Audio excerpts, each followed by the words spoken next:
Hello and welcome to Tarot Thursday. I'm your host, Reverend Mary Hawk, and with me is Reverend Don Lewis. Hello, hello. And let's fix a little issue here. There we go. Okay. So, and welcome to everyone joining us. And I noticed I set the event for tomorrow instead of today, but we're still here. Yes, we are. So go ahead and post your questions in chat, and we'll be happy to do a reading for you.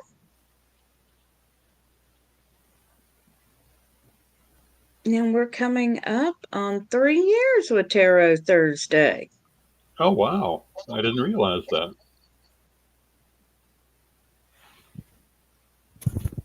We are.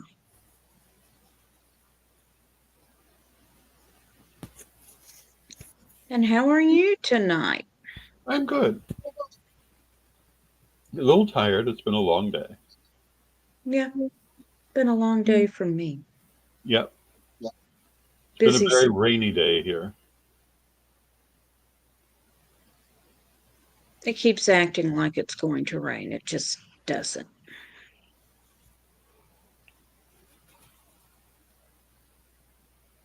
Pardon my yawn. No more yawning. If you keep it up, I'll start it. Hello to everyone who's joining us. Hello, Good to hello. see you. Go ahead and post your question in chat if you would like to. We'll be happy to do a reading, or just say hi if you don't have a question for us this evening. Hmm.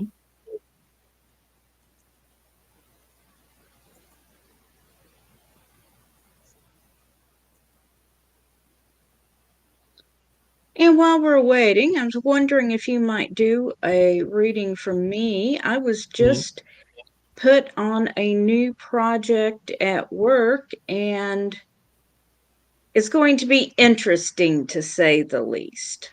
Ooh. Yeah, let me shuffle up the cards.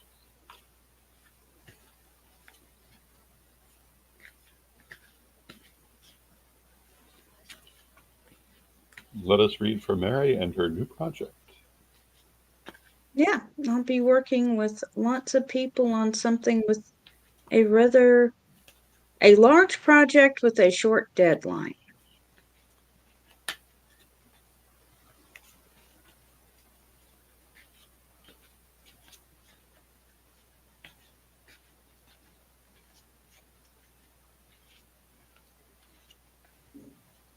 And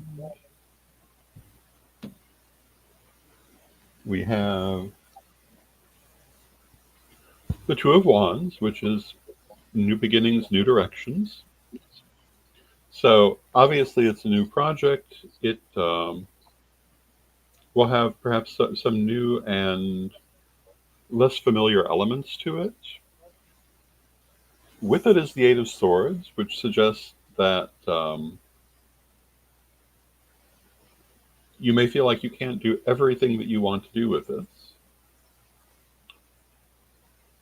And then the King of Cups, which says that you'll nonetheless be happy with it. So, All right. yeah, I would say that the project should be very good for you. There'll be, again, things that you'd like to do with it that you can't, but they won't necessarily detract from your satisfaction with it. Okay. Thank you. You're very welcome.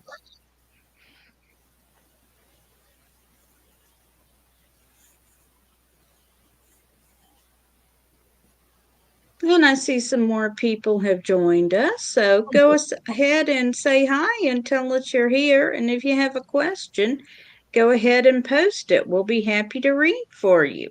Yes, indeed.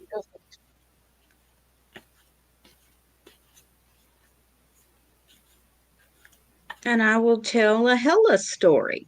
Okay. Hella, my Hello, Ninja large, Dog.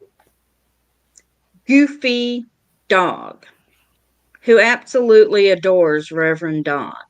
Yes. When he visits, she tries to sit in his lap, but she weighs over 60 pounds. Renee has asked for a general reading, so we'll postpone the Hella story. And hello to Renee. Good to see you. Hope you're feeling better.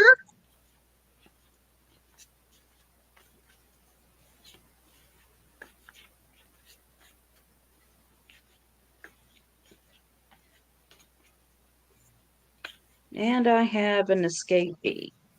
I have two escapees. I'm get any more escapees and I'm going to quit shuffling.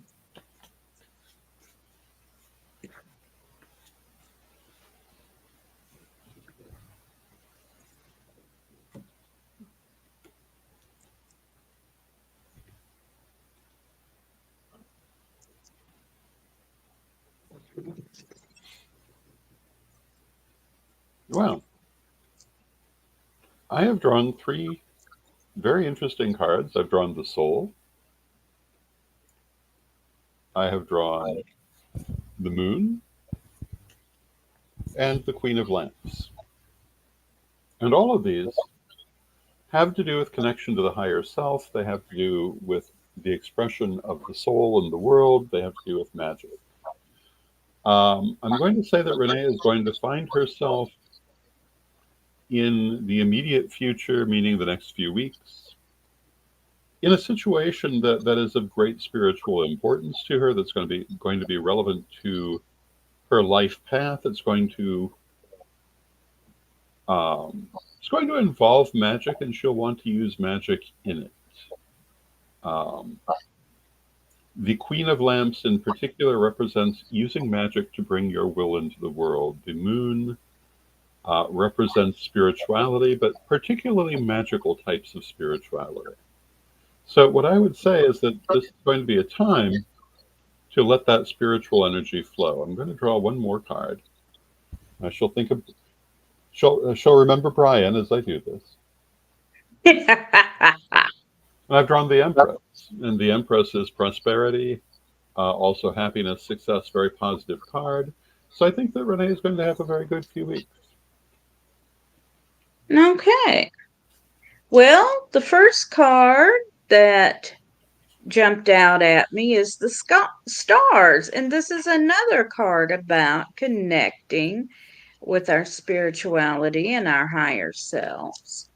The other card that jumped out is the Ten of Wands. And this is about completing one cycle and getting ready to start another. Mm-hmm. Then I drew the Wheel of Fortune, which means you're going to have some good luck.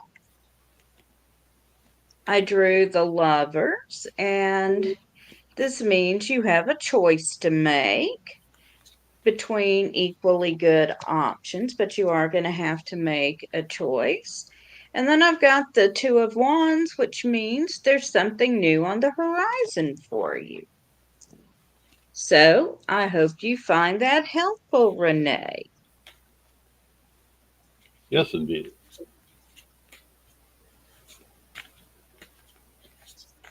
Now, as I was mentioning, Hella, my very, well, she's a medium-sized doll. She can be very active.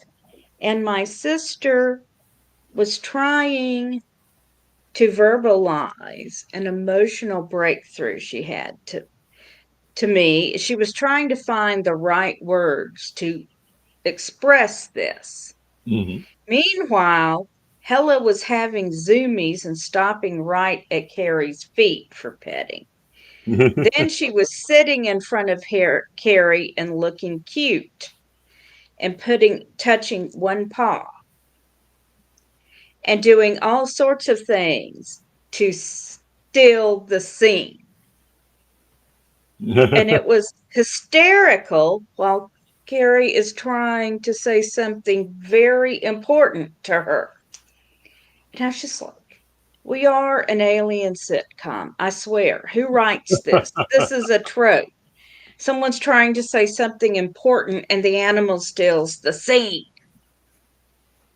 Well, Hella is a very good scene stealer. She really is. And Renee says, thank you both. The readings were fantastic. You're very welcome.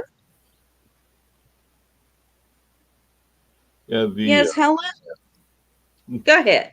well, the household puppies have their Yuletide pajamas now. Oh my So goodness. Someone needs to post pictures of that. yeah, there need to be pictures of that. Bella has little green plaid pajamas, and Ember has little red plaid pajamas. Oh my goodness. Well, they're so tiny. I'm sure they do need pajamas. They probably do, especially Ember, who's very short haired. And Bella Mm-hmm. has a little bit more hair, but she often seems to be cold. I don't know if it's her size or what, and I mean, the house itself is an older house, so Right. So it's and, going to be colder. and neither one of them stands a foot tall unless they're on their hind legs. But They they are can teacups. jump. Oh yes, yeah. They can get quite high when they choose to. I was amazed to see both of them just jump in your lap. Yep. Yeah. Bella, also known as Puppy, loves to jump up in my lap, and Ember, also known as Other Puppy, is successful about half of the time, and the other half of the time she can only make it halfway, and I have to pick her up the rest of the way. Or she falls backwards and flops around the floor for a moment. She's just like 1 inch too short to make that particular jump.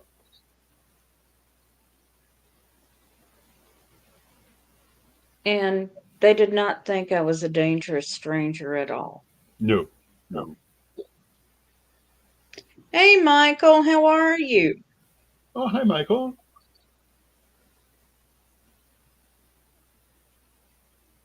Good to see you. Indeed. I'm sure it's warmer where you are than it is where I am. I am a little north of Nashville, Tennessee. How cold is it there tonight? Oh, I think we're in the 50s at this point, but it's kind of damp. It's Yeah. 54, and my weather app is kindly telling me it'll be colder tomorrow than it was today. Mm.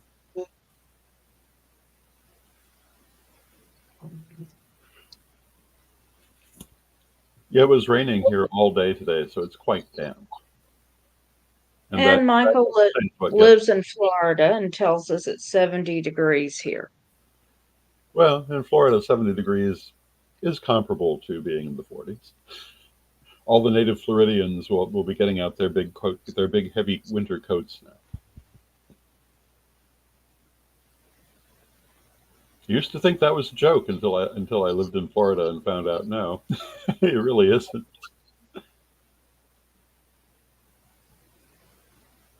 I found a video today of people, it looked like a mall, passing around an emotional support alligator and cuddling it. Alrighty then. I'm not cuddling an alligator. You know, I would be curious to know more about it because, I never would have imagined that reptiles could be so cuddly and friendly until I met Mr. Turtle and now Phoenix the house lizard, who are both very, very cuddly, very, very, very much attached to people. Um, I in played with in Phoenix the house lizard when I visited Danville. I like Phoenix the house lizard. Yeah, he's very nice. He's He not, but Bearded dragons are not known for eating people. That's true. And neither are tortoises.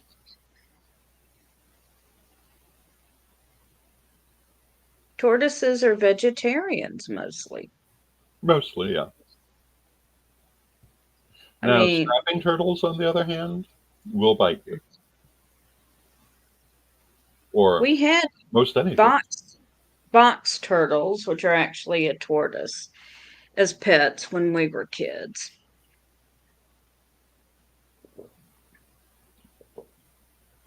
I did not have a turtle pet as a child, but now having experienced them as an adult, I find them more appealing pet wise. Mm-hmm. Although a large tortoise like Mr. Turtle, I think, is too much, far more responsibility than I would want to have to deal with. And you couldn't have them in this climate. They, No, no. they cannot handle weather under a certain temperature. It can be very dangerous to them. And that's all winter long here. Right. Sometimes even the indoor temperature here might be too low for them. So, however, Sharia, the daughter of the house, does have a turtle. Although I believe the turtle is going back to its original mother soon. But Okay. Oh, Sharia, the Michael turtle sitting, says if it had no teeth, I might hug it, yes. referencing the alligator. I know that, I've seen alligators raised in captivity that can be handled. I just think you'd want to know how to do that. I also know there's a way of handling them that kind of puts them into a very passive state. But I thought it was rubbing their belly. Um, but again, I don't have tremendous alligator experience. I just as soon keep my distance. I think my strongest experience with alligators so far has been barbecued.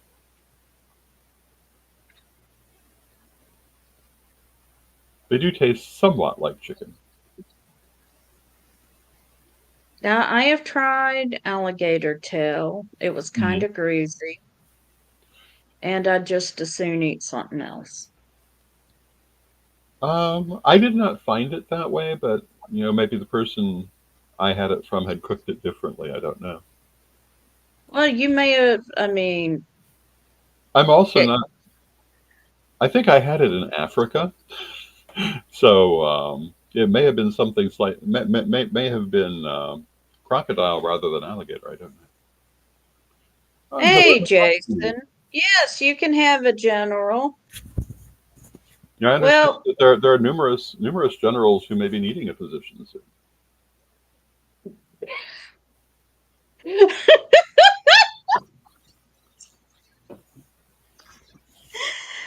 alrighty then. So we shall shuffle our cards and continue forward. After that. And Michael says, "I am not an animal whisperer." Yeah, well, dogs and cats like me, but Most animals like me.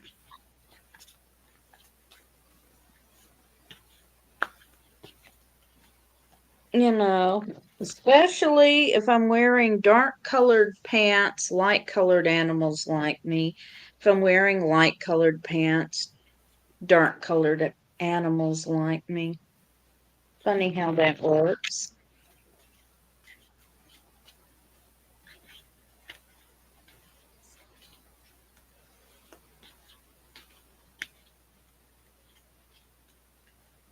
All right, Fluffy.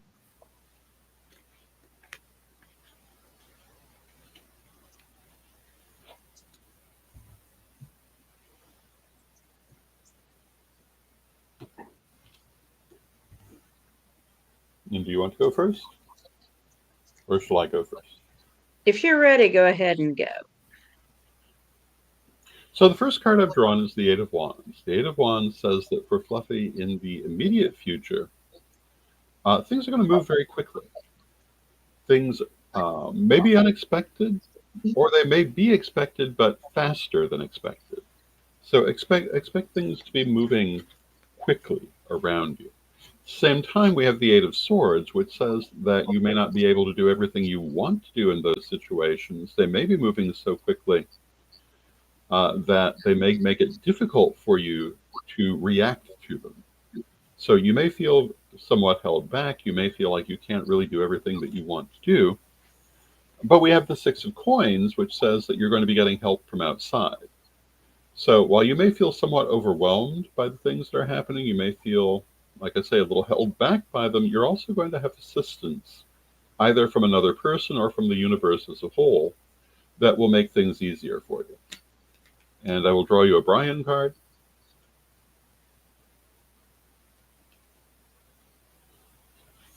And I've drawn Justice.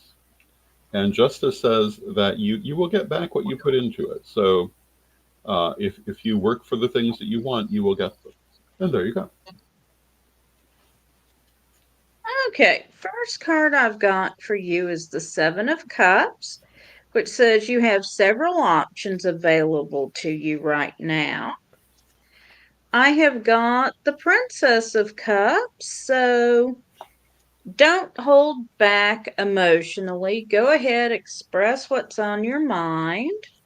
I have the High Priestess, which is saying that you need to be consulting with your higher self. And I'm going to draw a Brian card. And I get the Seven of Lamps. So this is talking about letting go of the past and what is no longer serving you in this situation. And Fluffy wants to know what animal likes me when I'm wearing stripes. Zebras, of course. They come and sit in my lap. So I hope that's helpful, Fluffy. And Michael has asked for a general reading. Oh, okay.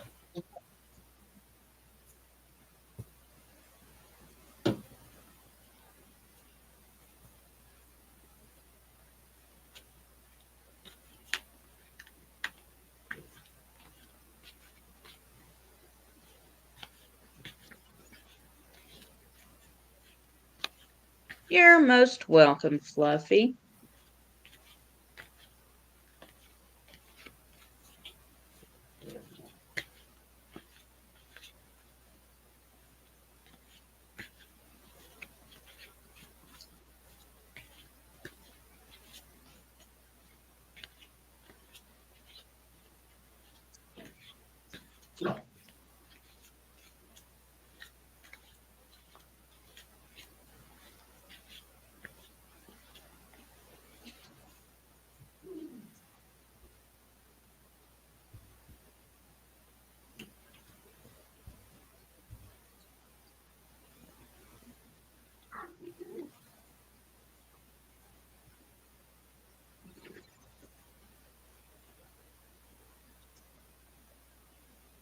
Are you ready to go?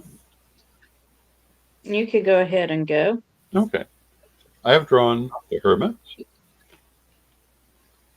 the King of Wands, and the Six of Swords. And the Hermit is personal competence. It says that you have the skills that you need for the situation that you are in or coming into. If you doubt yourself, remember this reading, and you'll find because you will find that you have all of the ability that you need to do what you want to do. The King of Wands says that you're going to find yourself feeling very strongly about it, and the Six of Swords says that there's a journey involved.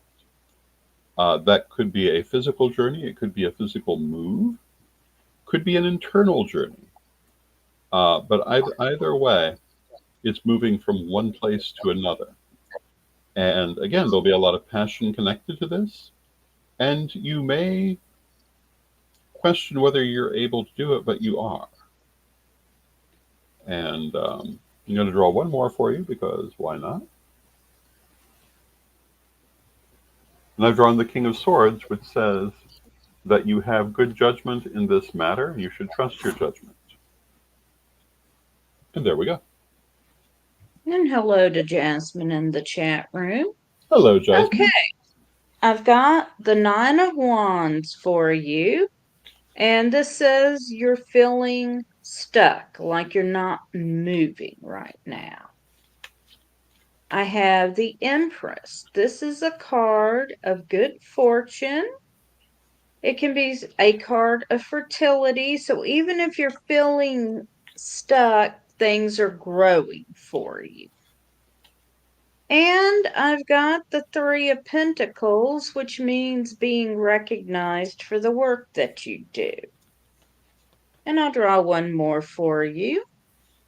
And this time I've got the Queen of Wands, which is about working with passion in what you're doing. So keep doing what you're doing. You will be recognized for it.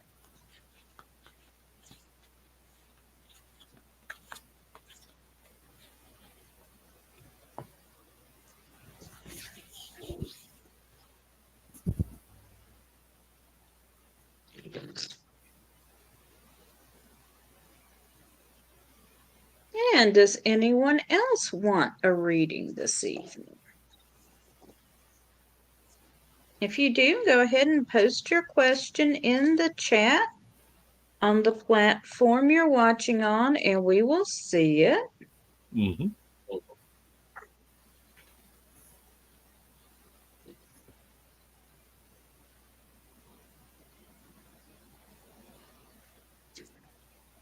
And Michael says, thank you both. Great reading. I'm glad it's useful to you.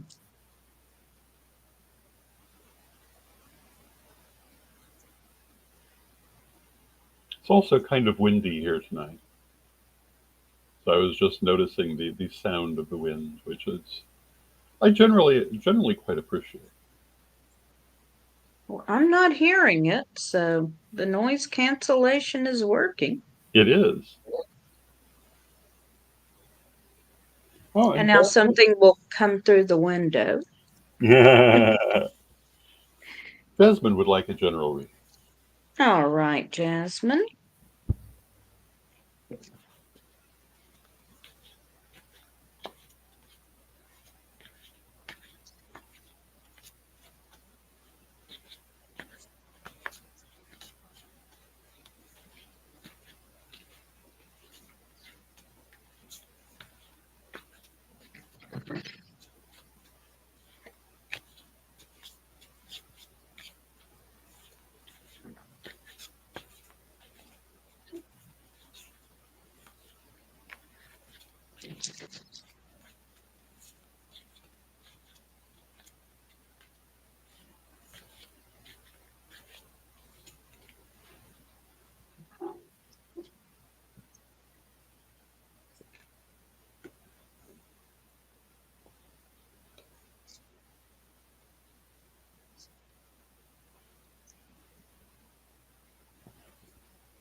Okay. So the first card I've got for you, Jasmine, is the King of Wands. And that means that in the situation you're in, you are approaching it with a great deal of passion. We have the High Priestess, and this card is talking about working with your higher self. And I have the Four of Pentacles, which is talking about having enough in the material realm and as well as being able to share with others. And I'll pull one more card for you, and I've got the Ace of Pentacles. So the pentacles are the essence of the suit, pentacles being around the material realm. So there is a lot of prosperity around you right now. And I have drawn the Five of Swords, the Three of Lamps, and the Ace of Coins. The Five of Swords is conflict or mixed feelings. It can be internal conflict, it can be external conflict. But I think you either are in a situation where you have a certain amount of conflict going on, or you're coming into one. But that conflict, my feeling having pulled it is that it's largely internal, maybe not knowing quite what you want to do. With it, however, we have the Three of Lamps, and the Three of Lamps is working with other people to move forward. It's a very positive card of forward movement, and the Ace of Coins is money and prosperity. So I think you're going to find yourself in a place where you are being quite successful. Oh, and Jasmine says, I've quit my job, but I've been staying there. I want to start a tarot channel. Yeah, okay. So if that's our question, I would say by all means do that, but be aware that you have some internal conflict, perhaps fear of whether or not you can do that successfully. So be prepared to work with that. But I see a very positive future financially and otherwise. So I would go forward and do what you want to do. Let me draw a Michael, card for you. okay. And I've drawn the Two of Coins, and the Two of Coins says that you'll be very busy with whatever you do.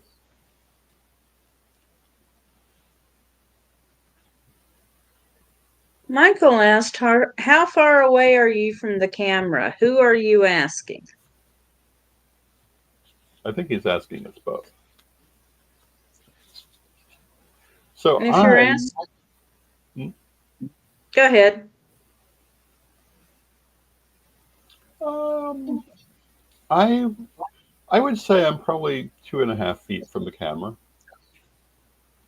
Um, that's at a bit of a diagonal. If we take it, how far am I from the computer? About 2 feet, I would think. No, we don't mind you asking, Michael. I'm going to go with about 2.5 feet. My choice has to do more with leaving some room on the table to shuffle the cards in front of me. And I have simply moved the keyboard backward on my little desk here, and I'm using that. So I'm using Yeah, space that would not normally be there. right. I am using a laptop and I move it off my desk and onto a small table so I have my bookcases behind me when I stream. And I am using a green screen, as you can undoubtedly see from the little green lights all around me. But I have recently moved my bedroom, which is where I'm filming, and I'm still working on the lighting to get the green screen right. I have a new light to use, but it's not hooked up yet, and I think that will get rid of the green cast. And I am using a small video light that I picked up at Walmart.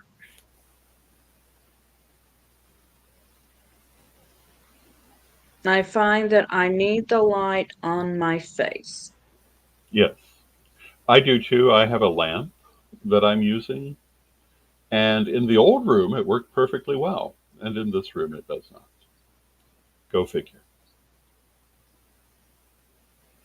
But then earlier in the year, I had been in front of two large windows, and I frequently remarked on how different the lighting can be, even when it was seemingly the same.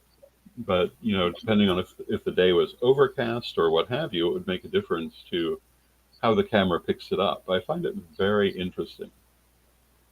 I also find it interesting how the zoom camera and the restream camera are very different to one another. Even though, as far as I know, I'm technically using the same camera. You are using the same camera. It's how the software processes the video. Yeah. And Michael says, Lord Don has a green aura. Super cool. Thank you. Thank you, Michael.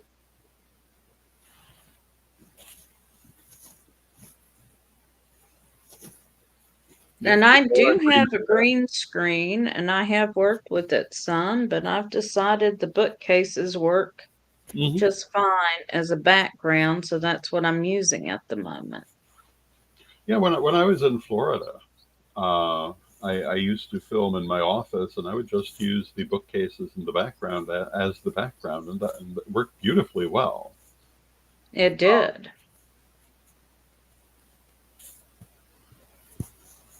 And these days, on some days, I'm doing my midday program from Gaia Thrift, in which case I mostly have a plain white background.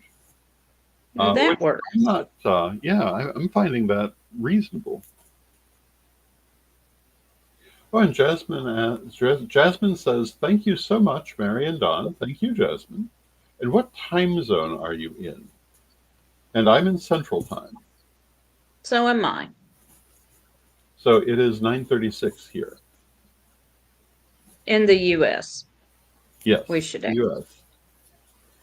Yeah, because we don't always know where our audience is, because we do have an international audience.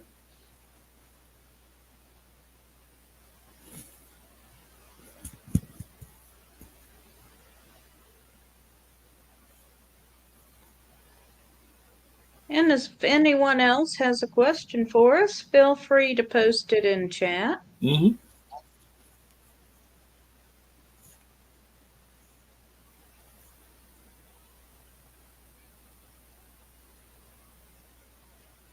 I find myself wearing a full beard for the first time, well, in a while. Every now and then I've let it fill in, but usually I've kept it for the last 30 years as a goatee. But I'm sanctifying myself at the moment. I'm going to say, just in time for Yule, it's working very well. That's part of the theory. I figure somewhere along the line I will be doing Father Yule. Yes, all you need is a red hat. Yes.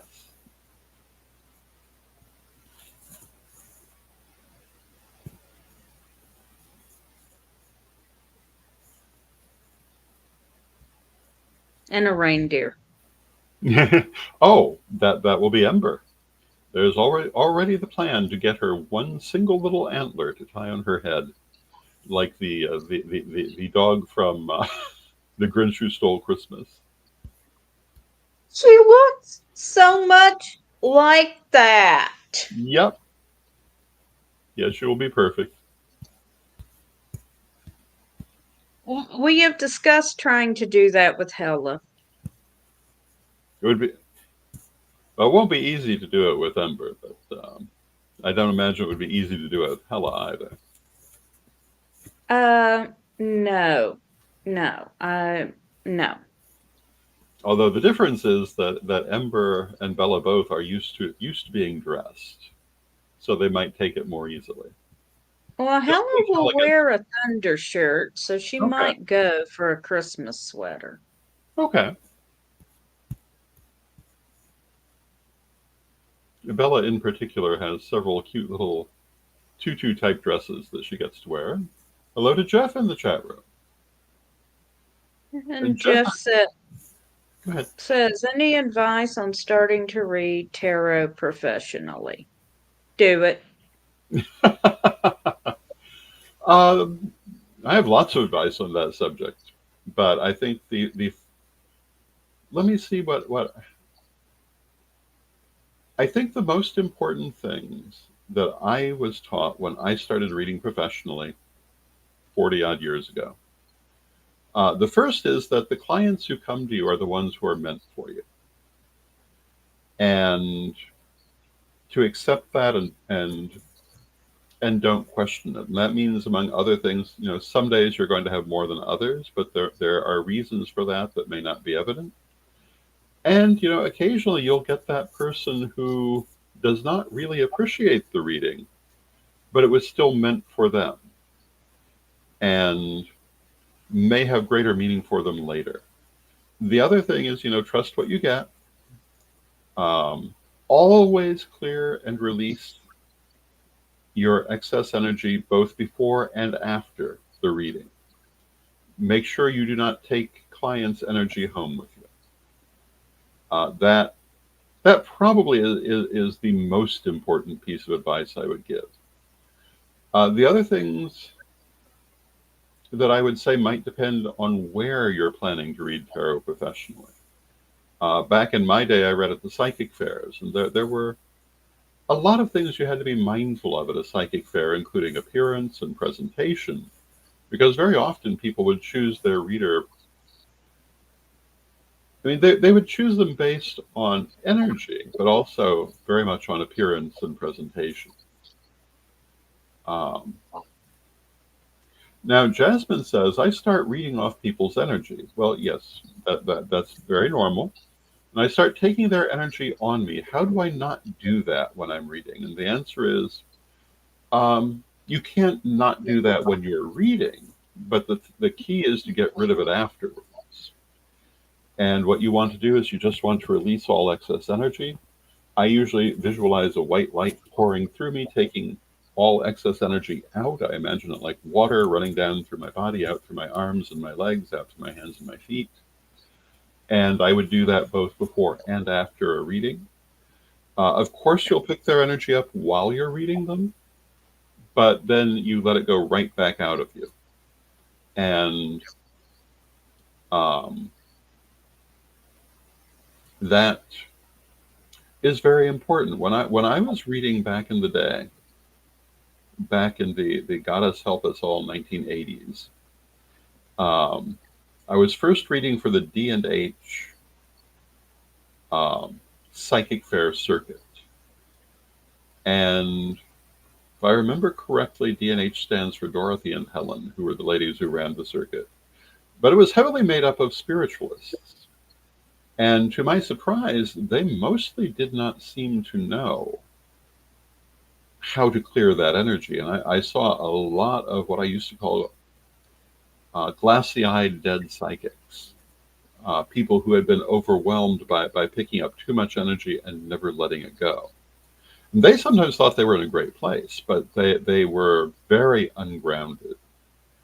And so I got to see right up front and very early why the teaching to clear and release that I had received really was so very important.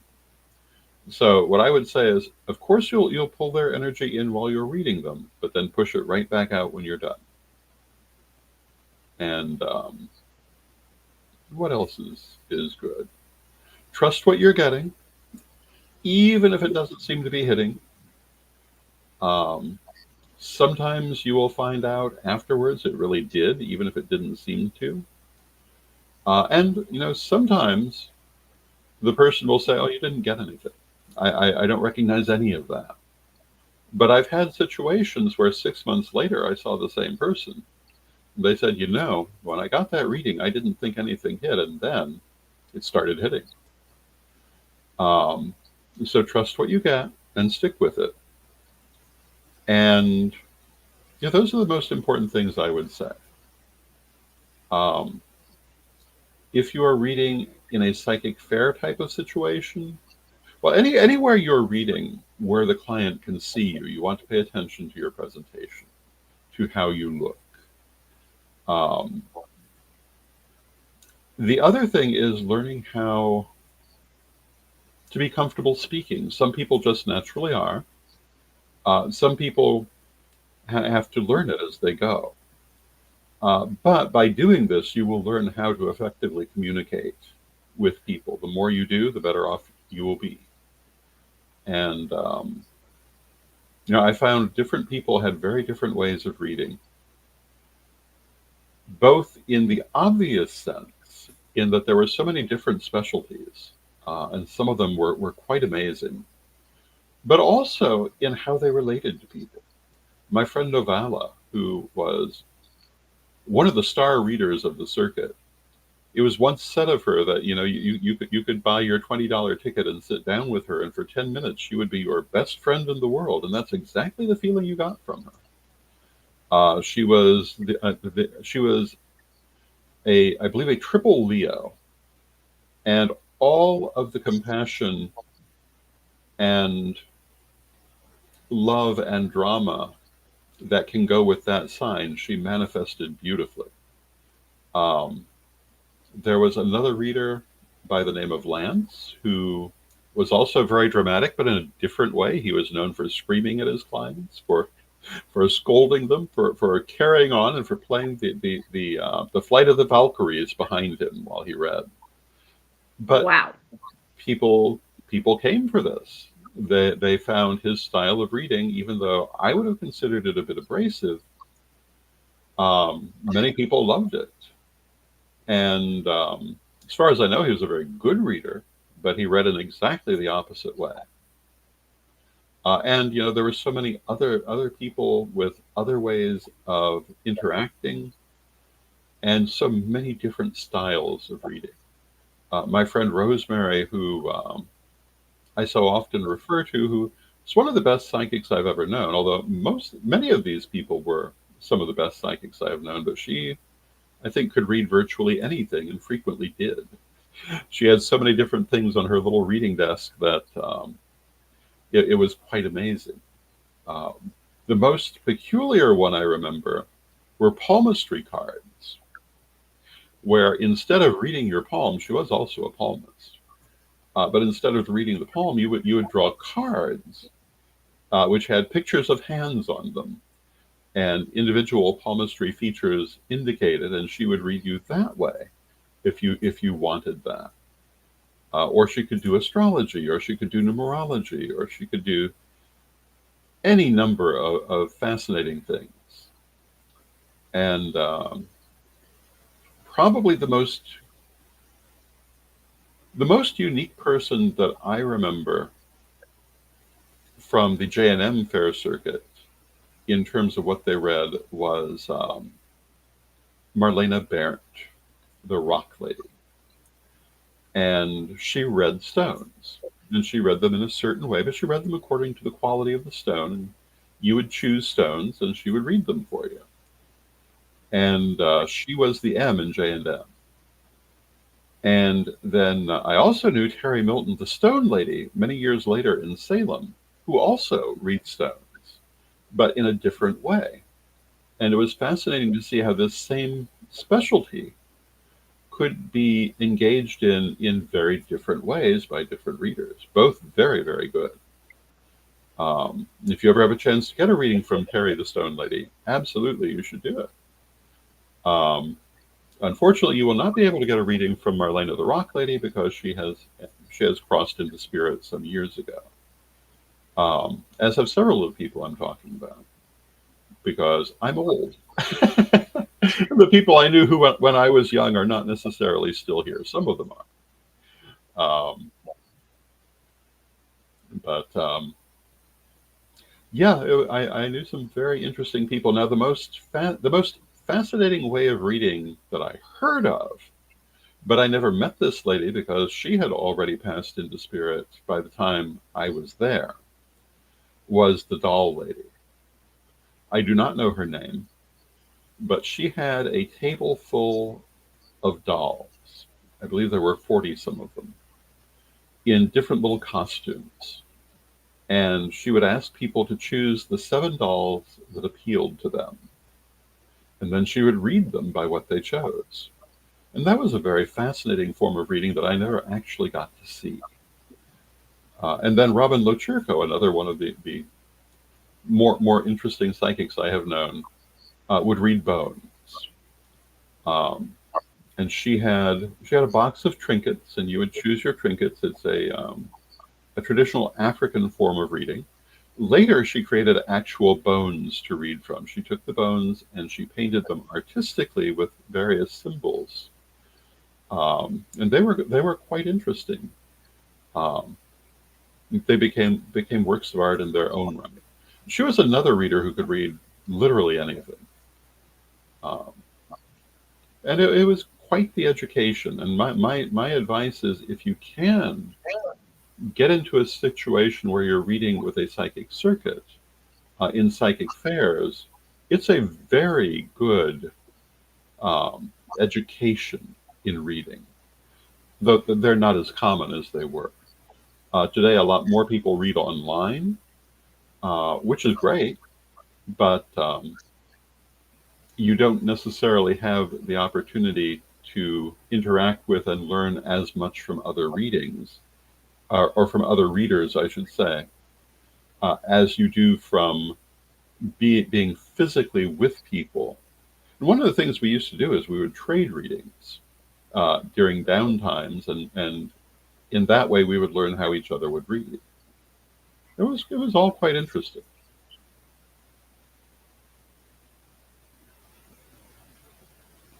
So that is fascinating. I love hearing your stories Oh, about thank you. working the psychic fair circuits. But one of the nice things about being grandpa age is I can tell those stories and fit in character perfectly. The most interesting reading I've had, just in terms of, I've only had this once. I was at the Galactic Expo here in Nashville, Hmm. and I had a reading done, and he read an oracle deck, which I Hmm. expected. And then he took my hand and began speaking a language I had never heard. And then he explained to me that that was the language of the Pleiades Okay, and passed on the message he was getting that way. very interesting. Um, oh, and Jeff says, "Thank you, Lord Don. Thank you, Jeff." Another. And Oh, go ahead. I was going to, when I said do it, the best way to learn is to do it. Hmm. Uh, You're my all-time favorite reading when I was really getting started, I was reading at a party, and a guy came up kind of cocky, handed me his $10 and said, "Well, let's see what you got." And I'm like, "Oh, great. He's going to argue with me." But I laid out the Celtic cross, and I started telling him about his breakup, and he started crying. Mhm. That I mean, not the fact that he started crying, but that kind of situation is always very satisfying when the person that you thought you were not reaching, you see that you did. Uh, Yeah, but I finally said, you haven't gotten to the bottom. There's more stuff you don't know. And honest to God, man, the cards are telling me you deserve someone who treats you way better than this. mhm. It hurts right now, but you are better off cutting your losses now Yeah. before you got any deeper involved.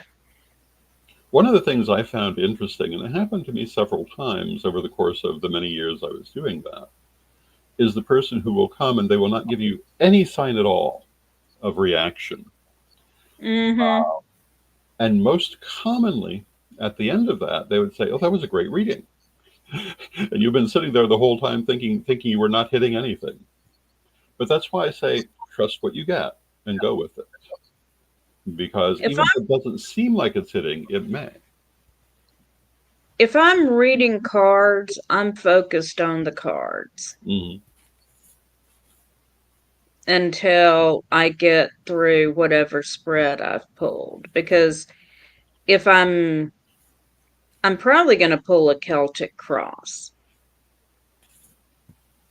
And I just pull three cards, but Yeah. sometimes it'll turn into nine. Or Now, the whole deck. I know well, you. yeah, no, sometimes. And I've known people who will do exactly that reading. They will go three cards at a time through literally the entire deck.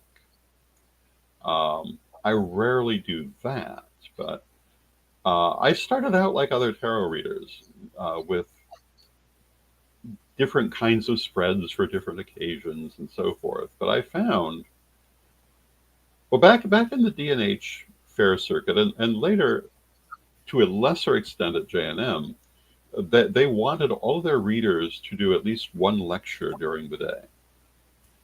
And I was young and not really used to that kind of thing. And I saw that a number of other people would do mini readings as their lecture. So I decided to start doing that. And I found that that actually worked really well for me as a reading style.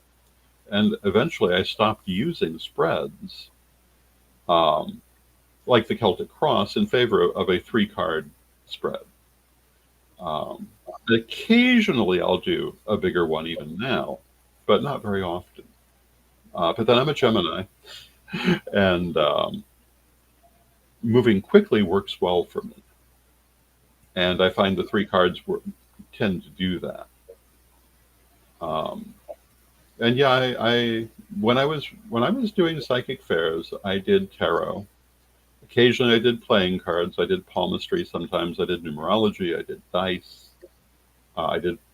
I mentioned palmistry. I did palmistry, and I also did past life readings. And my specialty in that in those days is I would do the past life reading and usually get 3 or 4 different lives for the person, and I would draw one of them for them, and that was very popular. And of course I did clairvoyance. So over the course of time, which one I would do kind of depended, I guess, on not exactly on what mood I was in, but where I was. And during certain periods of time, I would specialize in one more than the other, or I'd offer all of them at once, and people could choose. I also, as a tarot reader, used to keep 4 different decks of tarot cards on my table, and I would have the person choose their deck of cards as we started the reading, and that would actually be the first part of the reading, because each one of them had its own meaning for me. One of them was tied to air and things that would relate to air. One was tied to fire. One was tied to water, which would be romantic situations. One was tied to earth, which would be prosperity. Um, and that was an interesting period to go through. Probably the most interesting form of reading I ever actually did, though, was at a party. And they had booked a party, and to have refreshments, she had made lots of little party finger sandwiches, and she had made them. There was egg salad, chicken salad, ham salad, and tuna salad. And I decided to, because there were 4 of them, and they tied nicely into the 4 elements, the 4 directions. I read them by their sandwiches. Wow. that was that was fun. And then, of course, we would go into the cards after, but we would start with which sandwich did you have? And What if someone had had more than one? I don't remember now. I think I might have asked them which one they would prefer. Okay. Um, and hello to Tarot Destroyer in the chat room, who asked if we have any advice on starting to read tarot professionally. And yes, if you play this back, we've been talking about that for about 15 minutes now. We and quite a bit of have, advice. well, play this back because we're at the top of the hour and it's actually time for us to close. Yes. But there's lots of good advice in the recording. So, would you like to close us out with a prayer, please? Certainly. Divine Mother Goddess, Divine Father God, beloved ancestors, we thank you for all that you do for us in our lives, and we rejoice in this walk we walk together. We ask you to help us to use the many skills that you have given us through divination, through clairvoyance, through all of the different ways in which Spirit messages us, to be well connected to our higher selves and well informed about what is going on around us. Beloved Mother Goddess, beloved Father God, beloved ancestors, we thank you with great love and knowing you are always with us. From respect, we thank you for your presence, and may you be blessed now and always. May you be blessed now and always as well. And thank you all for joining.